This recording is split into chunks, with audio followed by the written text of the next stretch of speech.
People always ask actors, at least they did when I was younger, how do you remember all those lines? As if memorization was the hardest part of an acting career. And I suppose when we're young and thinking about going on stage and seeing other people do all this by heart, that is what we're most concerned with.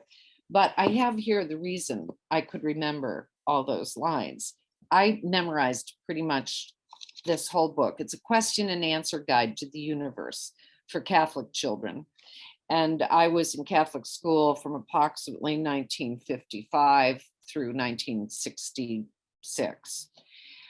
This was the first one. In preparing for First Communion, we learned all the stories and the miracles of Jesus. But here's an example. How do the good angels help us? I guess there's good and bad, as we know. The good angels help us by praying for us, by acting as messengers from God to us, and by serving as our guardian angels.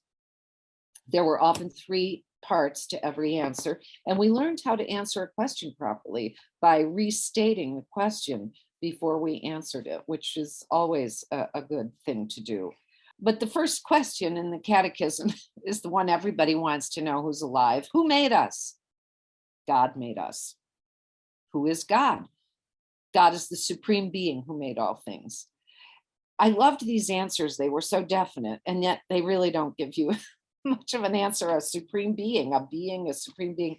I used to call them child theological bubble gum for children to chew on and blow bubbles and have fun with.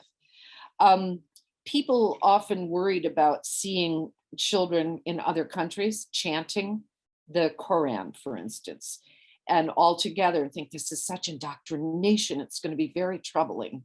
Well, we sat around and chanted the answers to this for 20 minutes at a time. That looked very familiar to me.